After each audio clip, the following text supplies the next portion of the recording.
Most people get tattoos to remember things. Brooklyn Beckham is getting them to help him forget. Imagine waking up one day and deciding that the most famous family in the world, your own family, is the one thing holding you back. So you start scrubbing. You start with the ink. Brooklyn recently stepped out and showed the world his newest project. It's not a new career, it's not a new hobby, it's a cover-up. He had a massive anchor on his arm that used to say Dad right through the middle. Now, it's just shapes and a star. He literally erased the word Dad from his body. That's not a fashion choice, that's a message. And it's not just David. He's been systematically deleting the tributes to his siblings, Romeo and Cruz. Even the mama's boy tattoo he had for Victoria? Gone. Covered up.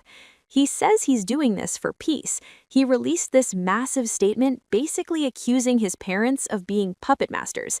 He says they value public promotion above everything else, that they controlled his narrative his entire life.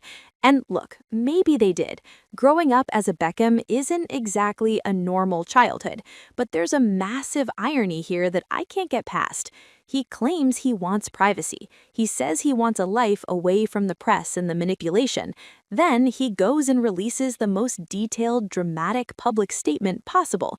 He didn't just say they had a falling out, he went into the weeds. He talked about his mom canceling Nicola's wedding dress at the last minute. He talked about them trying to bribe him into signing away the rights to his own name. He even complained that his mom hijacked his first dance at his wedding.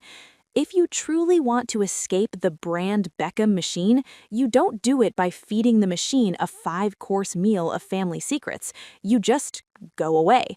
But Brooklyn can't just go away. He says he's finally standing up for himself for the first time, but he's doing it while reportedly living on a $1 million a month allowance from his father-in-law. It's an interesting brand of independence. He hates that his parents are obsessed with image and endorsements, yet his entire life is basically one giant endorsement. He's been a photographer, he's been a chef, now he's a hot sauce owner. Every few months, he has a new identity that someone else paid for. He's trading one set of billionaires for another. His father-in-law is worth over $1.6 billion. That's nearly 3 times what the Beckhams are worth. So, is he really escaping a controlling facade? Or did he just find a bigger bank account that lets him play the hero in his own movie? He claims his anxiety disappeared the second he stepped away from David and Victoria. He says he wakes up every morning grateful for the life he chose. But the life he chose involves splashing out on 17,000-pound bottles of wine at the same hotels Meghan and Harry frequent. He says Nicola doesn't control him. He says the narrative is backwards.